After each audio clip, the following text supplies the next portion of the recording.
Come with me, and you'll be in a world of pure imagination. Take a look, and you'll see into your imagination. We'll begin with a spin, traveling in a world of my creation. What we'll see will defy explanation. If you wanna view paradise, simply look around and view it. Anything you want to do it. Wanna change the world, there's nothing to it.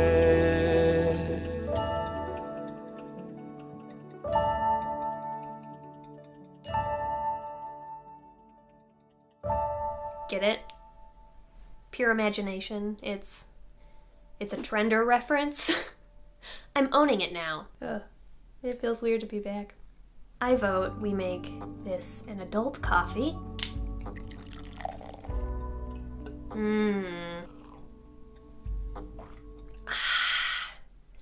Nice and cold because it took me a billion years to set up the camera. I forgot how to do this. Okay, let's just start. Hey everyone, how's it going? How you doing? I'm doing weird. A lot has changed. I left YouTube for a year and a half, almost 2 years. Ha! Just kidding. Editing Ash here. I was definitely gone for over 2 years, so sorry about that. I underestimated how long this big and emotional bad boy would take me to finish while I was also wrapping up grad school, so I have bad time management skills and I'm slow. Oops. A lot has changed. I left YouTube for basically 700 internet years. I confronted some unresolved trauma and I got a TikTok. Can you tell? I'm so sparkly now.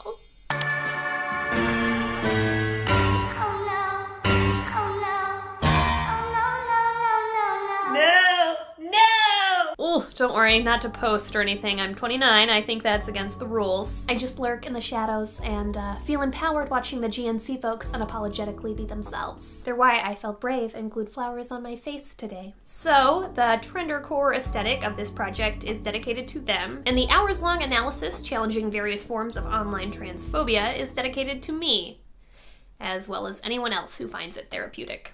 There is no life I know to compare with pure imagination. Living there, you'll be free if you truly wish to be.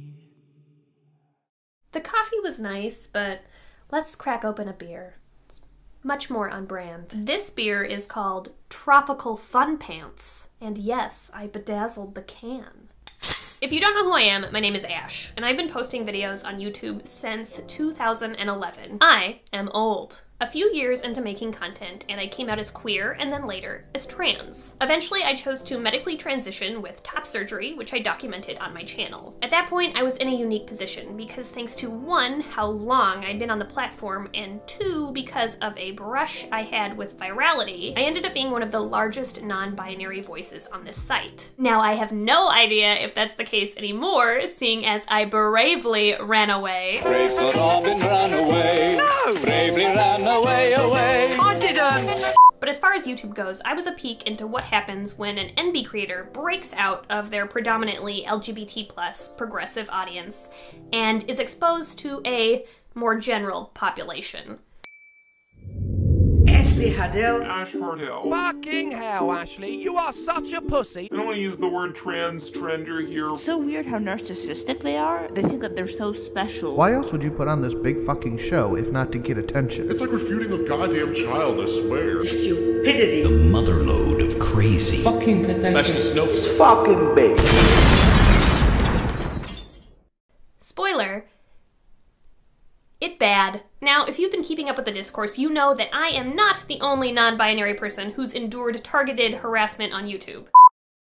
Hi all, it's Milo. It is frustrating and deeply saddening that my experiences of facing an online harassment campaign around 2016 are still relevant to conversations taking place on this platform. I've been afraid to post about myself online because Calvin Guerra and his fan base bullied me off the internet. After Calvin made that video, a bunch of his people came to me. He sent thousands and thousands of his followers and stans and whatever onto my channel, which was a lot smaller than his. Small trans creators have remained the targets of reaction videos that target trans people for their appearance and identities under the ruse of making a political argument. They said that I was too fat for top surgery, it looked like I still had boobs, I shouldn't have had surgery because I was stealing that opportunity from someone who really needed it. They told me to commit suicide. The result was that I no longer felt very safe or comfortable talking about my transition on this platform. Possibly the longest lasting effect of the harassment was the fact that I developed a lot of paranoia and hypervigilance. I became extremely afraid that someone would try to hurt me in person. Someone once messaged me to warn me that someone else was plotting on their Tumblr to come and find me on my campus and hurt me. This has affected me for years. And this was ages ago now, but it's still something that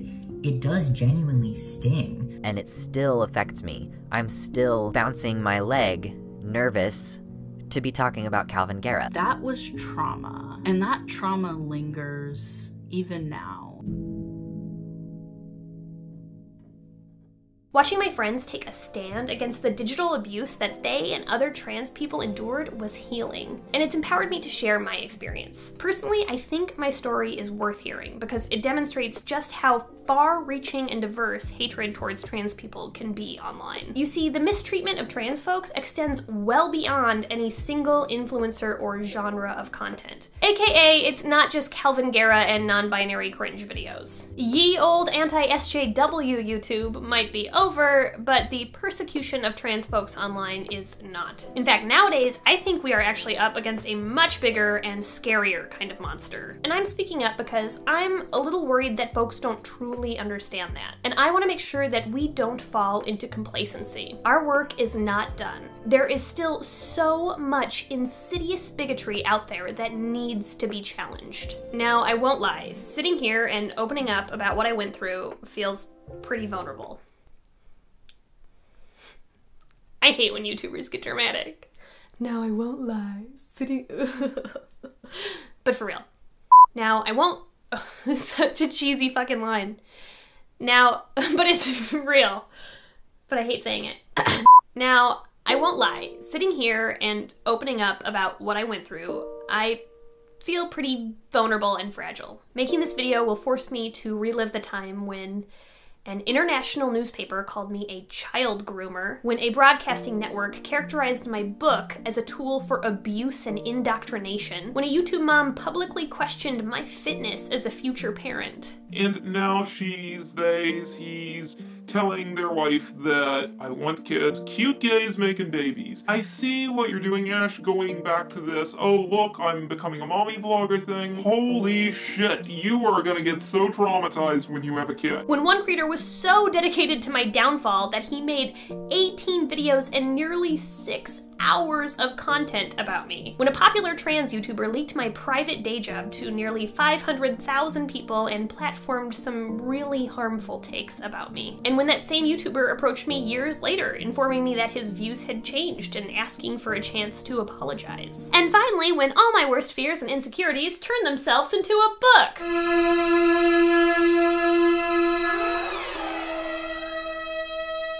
A book which mentions me by name and which at one point you could just walk into Target or Barnes & Noble and buy. high. Nothing like the mass distribution of a person's trauma, am I right? I need people to know that the stakes for not challenging some of these violent acts are high. We'll dive deeper into this later, but due to the transphobic backlash that I received, I ended up developing legitimate pathology. This included PTSD symptoms and a tic disorder. But worst of all, for a time, I was gaslit into viewing myself as something dangerous. Anti-SJWs, conservative media, trans medicalists, and trans-exclusionary radical feminists were all hurling vile accusations my way. Accusations which I eventually started to entertain and later internalize. The worst of these voices called me a predator. They said that my actions were calculated, sinister, and that my goal was to convert young people into becoming trans for my own social and monetary gain. The more charitable critics slightly disagreed. They claimed that I myself had been brainwashed into the trans cult. This is the kind of crap that enables people like Ash to think that they're a special snowflake gender. She's wasting her adorable face by plastering it on the front of this social justice bullshit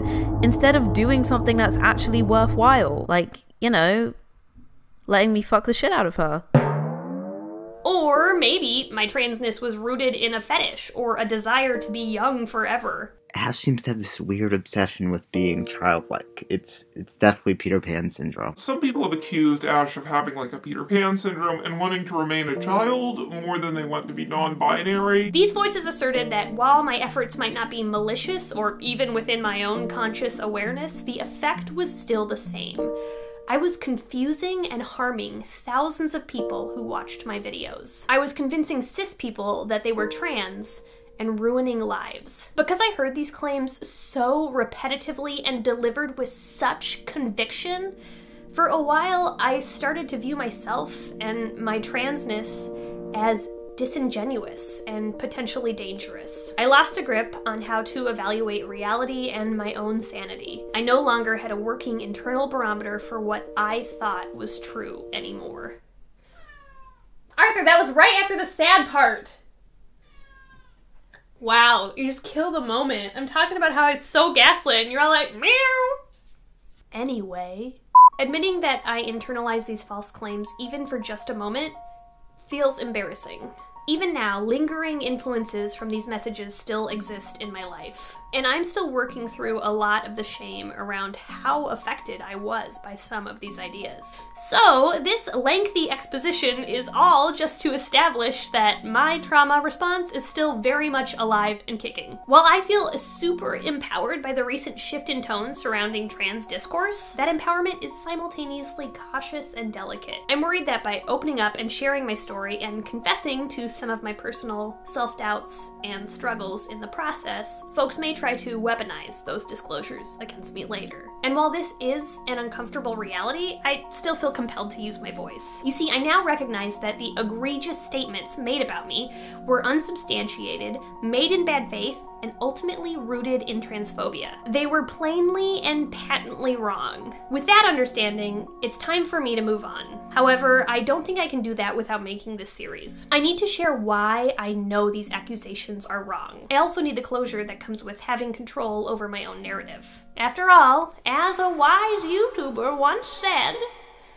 because I was hurt so publicly, I need to heal publicly.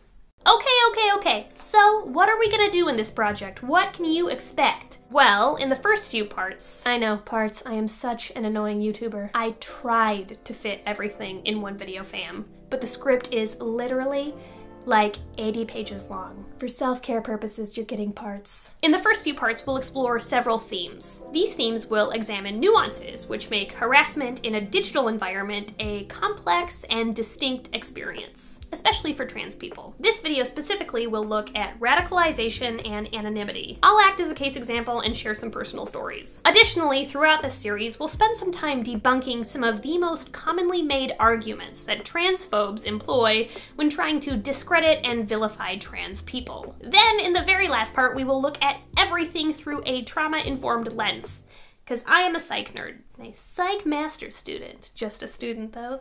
Just a student, not an expert. In that section, I'll break down exactly why and how an experience like mine or Brennan's or Milo's can be legitimately traumatizing. And I mean like rewire your nervous system and literally change your physiology traumatizing. Sounds fun, right? Let's go! Theme 1, Radicalization.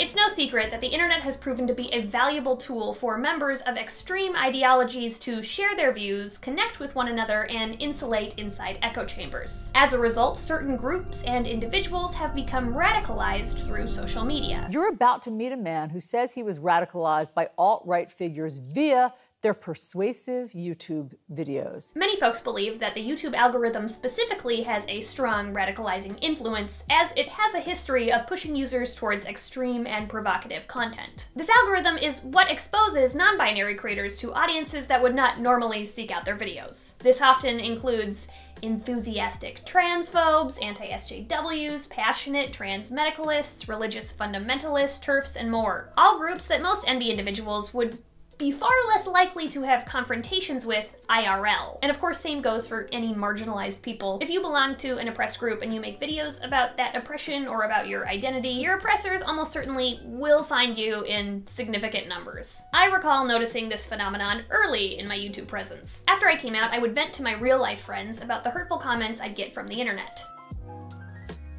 And they'd ask, Ash, why do you think you get so much hate? And I'd say, well, think about it. Who's often captivated by trans videos? The two groups most interested tend to be trans people and transphobes. Anyway, it didn't take much for the algorithm to figure this out and start regularly placing me in front of hateful eyes. As time marched on, the number of prejudiced people disproportionately grew. And more interestingly, I noticed that the flavor of their prejudice became more and more intense. Their ideology was getting increasingly radical. Years later, I felt vindicated when the New York Times came out with an entire podcast exploring the ways that YouTube radicalizes people, and when other scholarly sources started publishing articles and studies on social media's radicalizing effect on users. I've compiled a list of links to videos, articles, and primary sources that discuss this. I strongly encourage you to not just take my word for it, but look into it yourself. Not everyone's convinced that the algorithm has a radicalizing influence, and while everything I've read that dissents seems to get quickly and thoroughly debunked, I should still admit my bias. Like I said, I really believe I have felt the effects of audience radicalization firsthand on my own channel. I've also witnessed the same thing happen to many of my trans friends, and I think there's more than enough compelling evidence to support this theory. Still, lots of links below, decide for yourself. Now, while I don't have time to go over the nuances of exactly how algorithms radicalize folks, it's kind of complicated. It's incredibly complicated. I do want to take a moment to try and briefly, like really briefly, super brief, summarize some of the history and mechanics behind YouTube's algorithm as I understand it. According to Guillaume Chalot,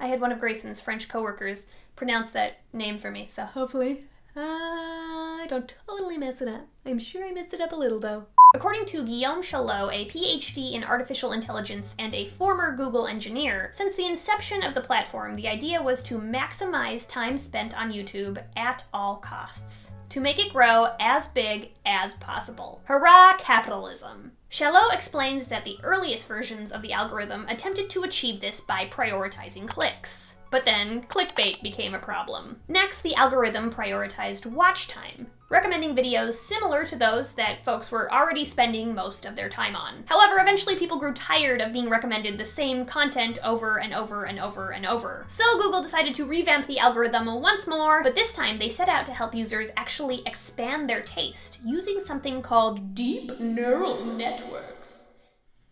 So sciencey. By collecting millions of data points, they were able to create connections to the same kinds of videos that people were already watching, but now often with more extreme viewpoints. The same topics, but inflammatory, provocative, reactionary, radical. And this worked! In 2016, YouTube surpassed 1 billion hours of watch time per day.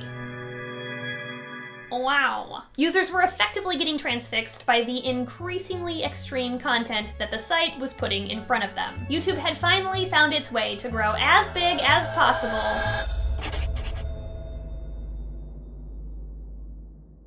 at all costs. After this, every time time users consumed a recommended video, they traveled further and further down the rabbit hole of niche and reactionary content. In just a few clicks, someone vulnerable to conspiracy could go from 2016 election results to Hillary linked to sex trafficking to QAnon explained. Yikes. Or tips for building confidence to how to pick up girls to the life of an incel. And then they're on a forum and all hope is lost. You know, speaking of QAnon, quick sidebar. I recently found out that HBO released a docu-series on the Q community. Q community, that's hard to say. It should just be Q-munity. The Q-munity, is that a thing? Documentary. Docu-series. Oh my god, HBO, the missed opportunities for puns. Opportunities. No, I'm done. Anyway, I recently discovered that HBO released a docu-series on the Q-munity in which they do discuss the power of algorithms. Congress called in the tech giants to discuss what they were doing to prevent hate from metastasizing on the internet and bleeding into the world. While the First Amendment to the Constitution protects free speech, speech that incites imminent violence is not protected. This is a particular problem on the dark web, where we see certain websites like 8chan and a host of 24/7, 365 hate rallies. They seemed eager to assure representatives that the situation was somehow controllable. Of the 9 million videos that we removed in the second quarter of this year, 87% of those were first flagged by our machines. Their new plan was to use algorithms, AI, which had amplified content like QAnon in order to moderate and control content like QAnon. And in episode 4, at around 47 minutes, a screenshot of Gray and I just pops up. What? Conversely, automated moderation had intentionally or unintentionally blocked Black Lives Matter hashtags and silenced certain LGBTQ channels on YouTube. So that's a fun surprise connection I have to the wildest conspiracy theory of the decade. Love that for me. I think I get to crack open another beer for that one. I mean, you cannot tell me that YouTube plays zero role in connecting marginalized creators to radicals when my face just ends up in an HBO QAnon documentary. What is my life? That is so fucking weird. So many people texted me that week and were like, "Are you in QAnon?" And I was like, maybe. No, I'm not. No, seriously, no, no, no. HBO didn't even ask me. Don't I have to, like, I don't know, sign a release or something? Probably not. Though, is this gonna cause a bunch of Q followers to see my face and channel and seek me out? Hope not! Anyway, I digress. As one travels further and further down the YouTube rabbit hole, it's not just the ideology that evolves, but the delivery of messages changes as well. The tone and language employed become increasingly cruel and abusive. And I know I made a video yesterday about why I make hateful content, but guess what? We're back with the fucking hateful content, bitches. They're still 19 times more likely to commit suicide than the general population. You cannot find that kind of a demographic anywhere, but we're supposed to believe because they couldn't take a dump at the preferred bathroom at a Denny's. That's why you find them hanging from a noose in the basement. You see, given the erroneous claims that reactionary rhetoric usually holds, these people cannot actually contend with the ideas they challenge without relying on abuse tactics. Instead, they frequently revert to making fun of their targets' bodies. People who are transphobic do not subscribe to trans people on YouTube. Similarly, people who are snaggletooth phobic don't subscribe to you. Anyway, this week I changed my gender and went to Planet Fitness.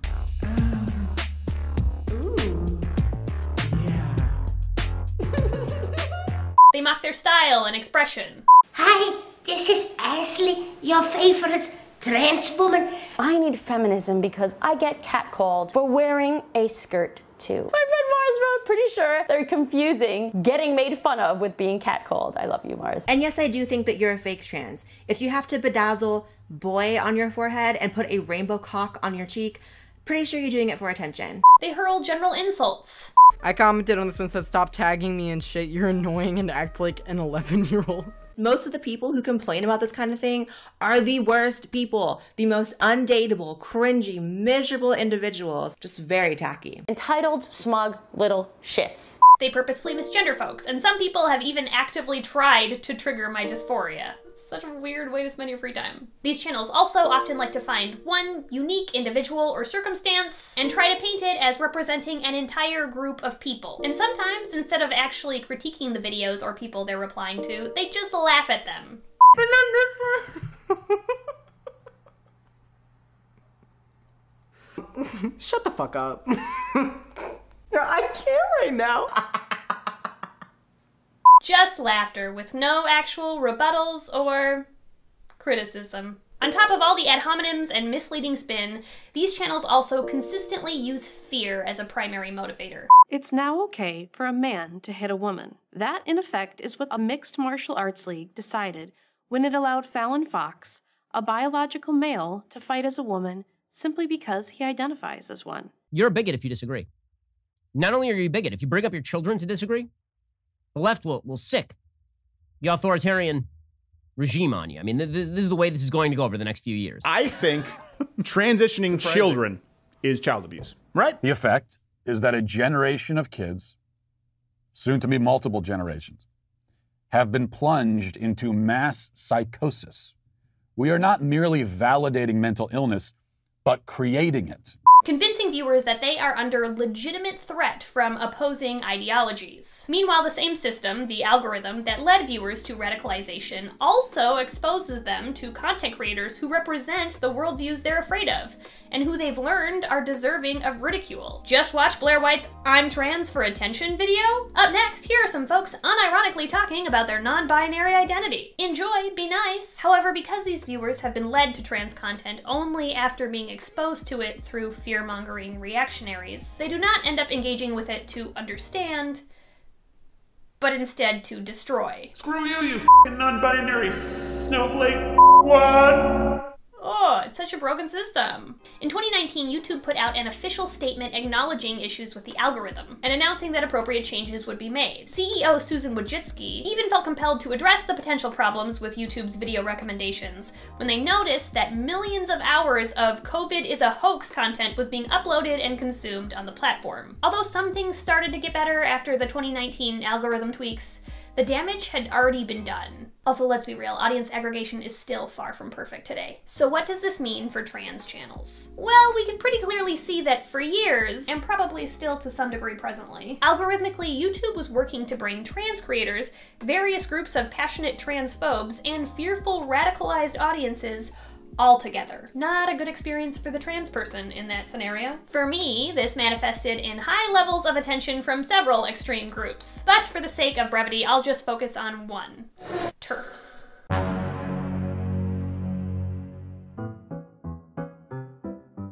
Quick historical context. TERF, for those unfamiliar, stands for Trans Exclusionary Radical Feminist. Radical feminism originally arose as an offshoot of second-wave feminism in the 1970s, and focused on the oppression of women in a broader social context. Radical feminists believed that personal choices and individual achievements were not enough to transform society. Instead, they desired more large-scale, radical changes in the political, economic, and social constructions built by the patriarchy. A useful analogy for understanding this might be, rad femmes saw patriarchal society like the Titanic, with cis men in the top high-paying quarters and all other genders in the below decks. But when the boat starts to sink, we all sink together.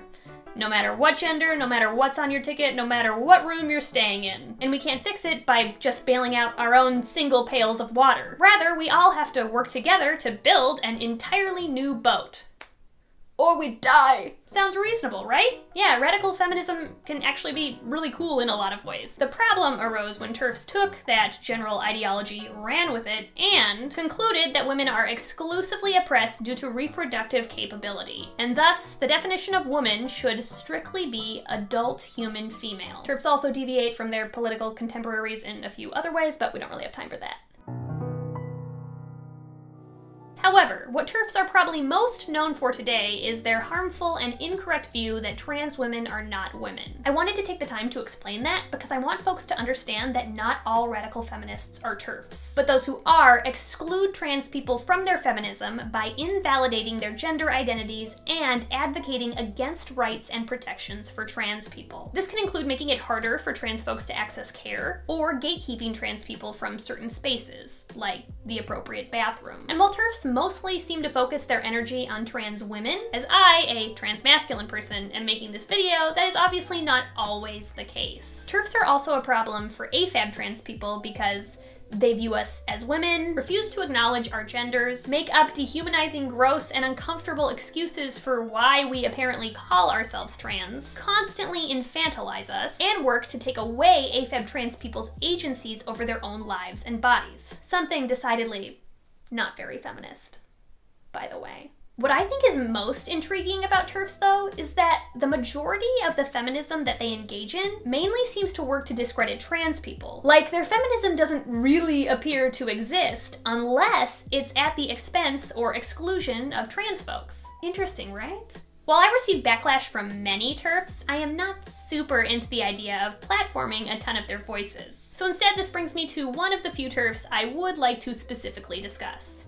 Magdalen Burns. Magdalen started her YouTube channel in 2016, and she published her video about me in 2018, all well before YouTube started to fix its algorithm. The video was a response to my video titled, "I asked my corporate job if I could wear the men's uniform." That video was about exactly what it sounds like. At the time, I was a flight attendant for a major airline, and after completing top surgery, I asked if I could wear the male uniform, as that style of expression more closely aligned with my gender identity. Since I know that conversations like this can feel very scary for many trans folks to have with employers, I thought that sharing my experience could be potentially empowering or useful for anyone in a similar situation. So I sent human resources an email disclosing my trans identity and asking if I could wear the clothes that would make me most comfortable. If you ever need or want to send an email like this, I'll kind of share what I wrote so you could maybe use it as a rough template. Moral of the story, asking for what you want can be scary, but it can also be totally worth it, and sometimes people will surprise you by how open and chill they are. I know I'm excited for real Ash to finally show up to work. In Magdalen's response, she critiqued me for not standing up to my workplace more than I did. She asserted that the company even having different uniforms for different genders in the first place was sexist, and that was the big issue at hand. She stated that by me moving from one uniform to another rather than challenging the greater policy, my actions were complicit in that sexism. And she expressed worry for my female coworkers who might have also been struggling with the same dress code. Thoughtful points, right? Like, she's not totally wrong. I stand by my choice to vacate the uniform gender category that was triggering my dysphoria, but like, why the categories though? Do we really need them? And do they gotta be based on gender? That seems weird. Don't get me wrong, I knew that our uniforms were dated and not great. I didn't love them. I just figured if the uniforms really were that bad, then some of the women in that group of 20,000 would be speaking up. That's a bold assumption though. After all, I toughed out the female uniform for a while. I wasn't even female. Perhaps other people were doing the same thing despite feeling uncomfortable. Magdalen's video truly inspired me to think critically about all the gender dress codes that society has normalized for us. And that is exactly how radical content reels well-intended viewers in. It manipulates concerns about legitimate issues into excuses for scapegoating and villainizing marginalized groups. Magdalen's worry for my coworkers was a guise. You see, in addition to exploring the sexist nature of gender-segregated uniforms, her video also says I'm pathetic multiple times. We get that you didn't want to rock the boat. It's fucking pathetic. Calls me an ass kisser more than once. Yeah, Ash, I think at this stage we've all established that you're an ass kisser. I don't think that's in doubt. Ass kisser, ass kisser. As well as saying several other unkind things about me. This is an activist. Fuck off. States that my true and secret motivation for switching uniforms is to gain access to physically comfier clothing. But why do you have to disclose a trans identity just to wear comfortable clothes? She's describing a very normal desire to want to wear comfortable clothes as if it's like some sort of kink. It's really weird. Like, why isn't she challenging the fact that she's not allowed to wear comfortable clothes? Why does she have to get top surgery? Asserts that I'm not trans, but rather I'm just a woman claiming to be trans. You had to go and fucking set up top surgery and you had to go through these hoops pretending that you're transgender when the entire world knows that you're not. The entire world knows that you're not. Claims that I calculatedly apparently took the easy way out of a sexist policy and selfishly left my female coworkers behind. You still work for a sexist company with a sexist policy. You haven't changed shit. That's the difference between challenging actual sexism and being a pathetic trans activist. Pathetic trans activist. When you're a pathetic trans activist, you get thanks by your employers. When you're actually challenging the status quo, you don't. She hasn't even dared to show up in the suit yet. That's how pathetic she is. Grow a spine. And finally, she strawmans the entire message of my video, as well as my views on gendered clothing. This is demonstrated by the description of her video, which reads, Ash Hardell seems to think that women should have to identify as trans in order to have the right to wear comfortable clothes at work. Yes, Megs, that is exactly how I think and feel. I'm done. I'm done. I've had enough now. Remember the abuse tactics discussed earlier? They certainly make an appearance here, don't they? That's how pathetic she is. And all of this makes me wonder, why does Magdalen, acting in the interest of women, need to use my specific situation in order to point out the gender inequities in corporate uniforms? Well, maybe it's because she's not actually interested in the liberation of my coworkers, but more interested in discrediting non-binary identities and bullying a trans person off the platform. Rather than challenging the systems she claims to be upset at, maybe she views this as an opportunity to direct blame towards trans people, concern troll, and fearmonger. What she did wasn't even criticism, it was thinly veiled bigotry. But the problem is, when you disguise this kind of behavior as a progressive movement, it becomes particularly difficult to pick apart the reactionary elements from the very legitimate human ones. But clearly, there is very little substantial feminist action behind the cruelty and misinformation directed towards trans folks by people like Magdalen. Now, after getting the full picture, you might be thinking, okay, well, I'm sure folks saw through the facade and then wrote her off as a transphobe. No one took her seriously, right? Wrong. People like Magdalen are often positively received and have real influence. A quick look at the like to dislike ratio under her video reveals that a vast majority of viewers appreciated her message. Magdalen's work has also been viewed and publicly supported by powerful people like J.K. Rowling. In her infamous essay, TERF Wars, Rowling wrote, Magdalen was an immensely brave young feminist and lesbian. I followed her because I wanted to contact her directly, which I succeeded in doing. Magdalen was a great believer in the importance of biological sex and didn't believe lesbians should be called bigots for not dating trans women with penises. Fun fact, after I found that out, I had a panic dream that Magdalen and Rowling group DM'd me about what a disgrace I am to women. That was fun. Anyway, Meg's influence and positive reception probably has something to do with the fact that deep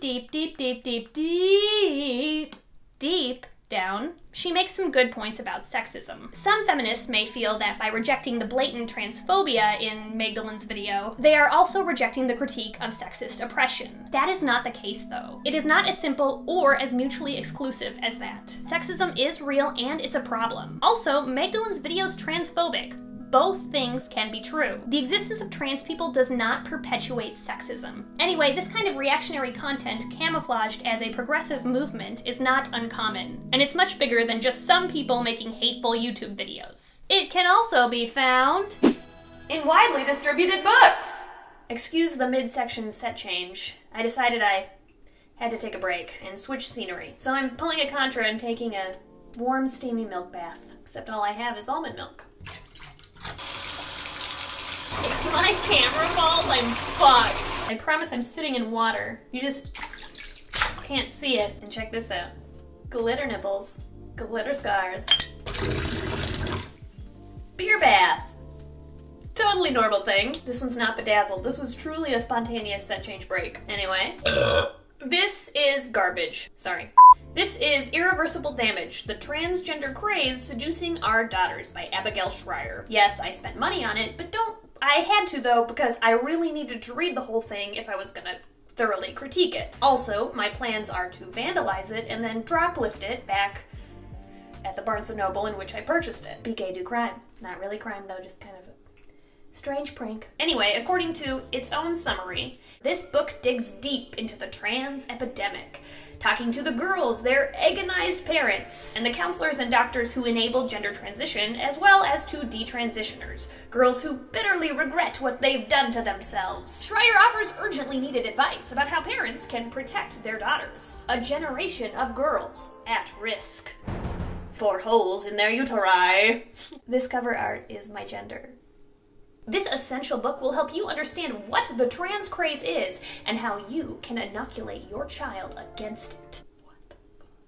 So I, sadly, read the whole thing, and the super TLDR is, because we live in a sexist society where it's hard to be a girl, young women are opting out of womanhood by just deciding to be trans. It also says things like, gender affirmative care is bad because being trans will almost certainly ruin your life, most people regret it. Also, influencers are trans mostly for attention and power. Also, YouTube will probably turn you trans, and being trans is the trendiest social contagion of the 21st century. Do it, do it, do it, do it now.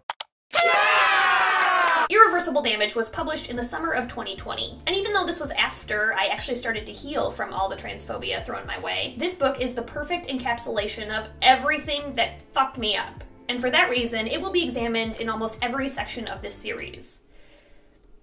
'Cause it's just that bad. Now, if asked directly, my hunch is that Schreier would say she's not a TERF. Allegedly, she's not exclusionary of all trans people. After all, her book clearly states that while she's concerned about trans teens, she has no problem with trans adults. Schreier writes, I take it for granted that teenagers are not adults. For the sake of clarity and honesty, I refer to biologically female teens caught up in this transgender craze as she and her. Transgender adults are a different matter. I refer to them by the names and pronouns they prefer, wherever I can do so without causing confusion. Whew! Thank goodness. That means when we get to the portion on me, an adult, I won't be misgendered. Good. I was kind of worried. Okay. Here we are. Ash is in her late 20s, and she identifies as non-binary or genderqueer, meaning neither male nor female. Her pronouns are they, them. Her pronouns are they, them. And Schreier goes on to refer to me as she for the entirety of the section. This is a clear indicator of how Schreier's proclaimed respect for trans adults is disingenuous. She acknowledges my age, she acknowledges my pronouns, and still she misgenders me. Her pronouns are they, them. What a sentence. Pulitzer Prize! For someone who holds degrees from Yale, Columbia, and Oxford, I have a hard time believing that the irony and blatant disrespect in that sentence is lost on Schreier. She knows what she's doing. Her pronouns are they, them is meant to deliberately undermine my gender and model for her readers that this kind of behavior is acceptable. And just in case you're thinking, oh well, what if she worries that they, them pronouns could be confusing for cis readers? That doesn't necessarily mean she disrespects your identity. We watch her tell her mother for the first time that she's trans. Then why the heavy quotations? Trans. Also, what Ash wants to be, or thinks she is something in between. Wants to be, thinks she is, something in between. Okay, well maybe Schreier just can't get behind non-binary identities. If I were a binary trans adult, perhaps she would respect my transness. Because she's so chatty and adorable and looks like a very young girl, Ash manages to make trans look wholesome. I'm gonna barf in my mouth. Manages to make trans look wholesome? That's something one must manage? Because what? It's so inherently impure? In order to hide the deviant nature of transness, one must apparently go to great, chatty, and adorable lengths. One must manage it. And I'm glad I could be that person for the trans community. You're welcome. Also, is that like a compliment or an insult? The manipulation in Schreier is strong. She's like the mean popular friend in a movie who turns out isn't really a friend. If that's not enough for you, Schreier also misgenders several binary trans adults. She calls Caitlyn Jenner Caitlyn, and she says so many other gross things, fam, and while I really want to spill them all now, I can't. I have to wait, so... Now, I don't understand how, but if you are still not convinced that Schreier's work is reminiscent of TERF sentiments, consider that the front of her book features an endorsement from Ray Blanchard. As if that's a fucking good thing. It's not. Blanchard is best known for his academic research on autogynephilia, which goes to his famous hypothesis that all trans women are either 1. Gay men who are too afraid to be openly gay so they transition, or 2. Men who feel sexually aroused by the thought of becoming a woman. So they transition to get their rocks off? I hope I don't have to explain why his ideas are bad. So if by this point you still believe that Abigail Schreier respects trans people, then I am resigned to say your ignorance is willful. Much like Magdalen, Schreier's concern for girls does not come without undermining my identity, coding transness as deviant, later making fun of my body, and more stuff we'll get into in the future. All that on top of openly acknowledging at the start of the book that she knows better, and lying that she's going to do differently. You set yourself up for that one, girl. I cannot help you. You walked right into your own trap. If Schreier is truly worried about young people, why waste time with these unkind distractors? One can only conclude that this book is not about genuine concern, but rather an excuse to dunk on trans people and blame them for contributing to female oppression. Moral of the story, for many radical ideologies like TERFism, concern and intellectualism act as smoke and mirrors for bigotry. These illusions are dangerous because they can be effectively distracting and persuasive. I, for one, internalized a lot of these sentiments because, I don't know, they were like thoughtful, published bigotry? They felt harder to dismiss than chud content and troll comments on YouTube anyway. However, these masks of progressivism are just that.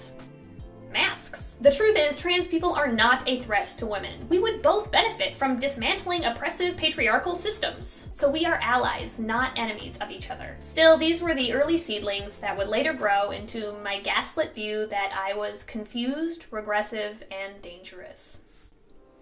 Theme 2, Anonymity.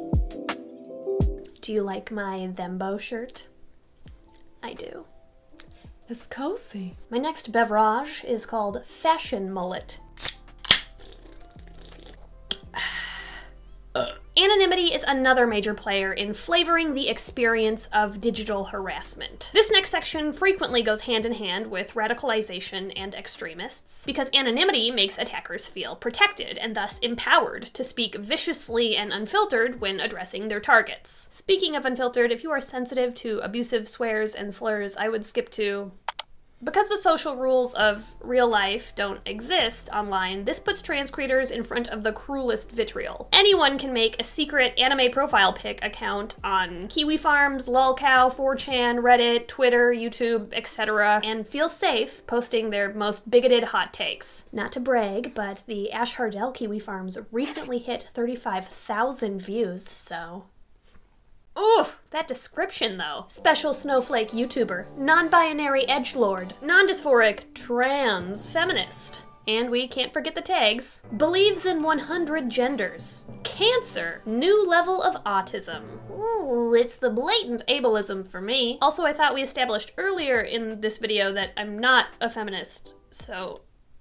What? My lolcow thread is pretty good too though. It's where I learned that I was punchable. So punchable. The most punchable YouTube personality I've ever seen. There are so many people I have to thank for this award. Now, it's worth noting that Anons are not restricted to textual abuse. Some have their very own video-producing YouTube channels. For instance, when anti-SJW content was all the rage, and a bunch of folks hid behind avatars, usually like anthropomorphic creatures. Back then, I was regularly on the receiving end of hostility. And because I'm a masochist, here is a quick montage of some cartoons being mean to me. What the fuck? What is my life? That's so weird. I can't wait until I don't have to worry about this showing. It'll just be like that. Oh, that's so cool! One day. What purpose is that for? What purpose is that? The fucking thing about the children, man. Girl, whatever the fuck you are. This video is going to be a discussion with a friend interspliced with a beer and a chat. And this video is going to be me explaining why you're wrong, interspliced with more of me explaining why you're wrong. There are lots of ways to not be cis. Yeah, you just have to have a huge craving for attention. This, ladies and gentlemen, is what we call an attention whore. You like being a special snowflake. I don't know if anyone's ever sat you down to tell you this, but you're not a genderqueer, dogkin, non-binary carrot. You're a female. This bitch, right, she's a person that just uses the, I'm a lesbian card, you know, love me, I'm a lesbian, yeah, love me, woo, I'm unique and different. Shut up! I haven't done a video on Ash Mardell in so long, her fucking name has changed. Seriously, she got married to a girl with ultra low standards and so changed her name. When somebody with that much social influence goes out of their way to talk about just how dumb they think you are, it's scary. Ooh, it's skirties. Do me a favor, grow some balls. If you want to go over to their channel and express why you disagree with their views, that's fine, but please remain respectful and constructive. Look, I'm not gonna take the time in every video to go, hey trolls, please don't go be assholes in this person's comment section. Anyone can fucking make a response video to you and curse if they want to. Well, that's all the Ashley Mardell I can take for today. Now, if you excuse me, I'm gonna go drink bleach and blow my Okay, so I know that 2016-2017 was basically like internet centuries ago. But during this era, when the anti-SJW genre was in its heyday, this was another radical group that aggressively latched on to me. It is wild how emboldened anonymity can make some people feel. I had this one illustration of a dragon who felt so passionate about criticizing me that he made 18 contemptuous Ash Hardell themed videos. They were even neatly organized in this quaint playlist for your viewing convenience. How nice. And in true Aquarius fashion, like a little robot gathering intel, I cannot help but be morbidly curious about the folks who dislike me, and so I checked things out and did some math. All of this dragon's videos about me add up to 5 hours and 54 minutes of anti-Ash content. Ooh. In case you didn't know, that's a lot. That is lengthier than the longest Lord of the Rings film. Smaug obviously felt very strongly about my existence and was not afraid to speak his mind. Or at least, I thought so, until his anonymity was softly threatened. You see, years ago, MTV actually approached me about a new show they were producing. It was about introducing internet trolls to their trollees. They asked if I had any trolls, and since I always felt pretty weirded out by Charizard's extensive coverage of me, I directed MTV to his channel. I really thought he might say yes. After all, it would be a chance to explain to a much wider audience about the ways in which Ash is very bad. But because production would have required him to reveal his face, he declined. Now, I respected Spyro's refusal, but it made it clear to me that my troll derived most of his power from his mask. And quick confession before we move on. So, the dragon depicted in this video is actually just a visual likeness that I commissioned. I did this and blacked out the person's name in screenshots because I'd like to give him an out if he wants. If Toothless ever decides to change and delete the hateful videos he made about me and everyone else he made videos about, I would appreciate that. He's also a smaller channel than I am. If in the future Thordak decides to move in a more loving and accepting direction, as well as exercise much better platform responsibility, then I don't want this video following Mushu around forever. Also, please, if you do happen to stumble across this person's channel, do not be unkind or cruel. Do not harass him. After all, that would be hecka hypocritical, right? A big bad, a no-no, do not do. Anyway, beyond emboldening folks, it's also important to consider that anonymity makes it much harder to hold attackers accountable for more serious actions like hate speech, threats of violence, and doxing. And don't even get me started on that hate speech bullshit. You've cried wolf so many times that people are just praying for that fucking wolf to show up. So why don't you take your hate speech and shove it up your ass? Without the fear of consequences looming over them, these actions become more and more frequent. When we think about trans people specifically, we need to remember just how dangerous doxing can be. It can reveal dead names, out-closeted or stealth people, and it can make trans folks vulnerable to violence or disownment in their real lives. While my most sensitive information has never been successfully leaked online, someone did once, with the help of their followers, discover and non-consensually share my private day job. 500,000 people learned that secret, and I was pretty worried about transphobes harassing my employer or getting me fired. I've already made a video about that though, it's old news. So to recap, radicalization and anonymity. Online, these things work to put trans creators in front of the worst people, unafraid to say the worst things. They also expose trans people to an impressive range of stylistic abuse. As you saw, some of the transphobia I endured had real intellectual, progressive, academic vibes. As Ash Hardell is a subscriber to queer ideology, it hasn't occurred to her to unite with other female co-workers against this sexist policy. And some... Fucking hell, look at her face! She looks like an old lady picking up cat shit! Did not. Anyway, that was my early experience as an LGBT plus person on YouTube. A lot of mean folks saying mean stuff in 100 different mean ways. And honestly, while it didn't feel great, it was manageable. My first few years online, I maintained a pretty thick skin. I wrote TERFS and other radical groups off as ignorant, and I thought that cartoon anti-SJWs were just trollololololi. At that point, I was doing okay. I had no trauma symptoms, no tic disorder, no serious considerations of going back in the closet and socially detransitioning. So I was good. Then of course everything changed when the Fire Nation attacked. I'm just kidding, but things did change when I went super viral. I hope all of you, I don't know, enjoyed that? Stay tuned for next time when my backlash makes its way to international newspapers and television programs.